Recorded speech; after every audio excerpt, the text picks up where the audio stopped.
आहे. ए दीदी, थोडं खायला देते का ग? भूक लागली. डबा नाही आणलाय मी.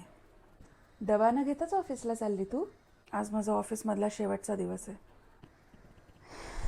बुलिंग, हरासमेंट हे आधीपासूनच सुरू होतं. आता तर माझ्याविषयी त्यांनी रूमर्स सुद्धा पसरवायला सुरुवात केली आहे. माझ्या डिपार्टमेंटमधली मी एकटीच बाई आहे. ऑफिस पॉलिटिक्सला कंटाळली आहे मी.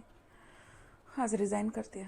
तुझं रडगाणं गाऊन झालं तर सांग मला. हां, काय तर म्हणे मी बाई आहे, माझ्यासोबत अन्याय झाला, हे असं झालं तसं झालं. तुम्ही माझी टिंगल करताय. टिंगल तू स्वतःचीच करतेस.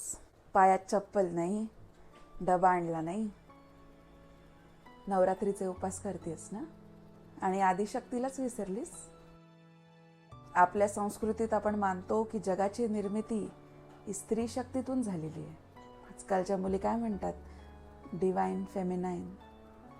त्याचा अंश आहेस आणि ऑफिसमधल्या गोष्टींना घाबरलीस. पर्समध्ये तो राजीनाम्याचा कागद घेऊन फिरतेस ना, फाडून टाकतो. हो, बरोबर आहे तुमचं. पण तुम्हाला कसं कळलं की माझ्या पर्समध्ये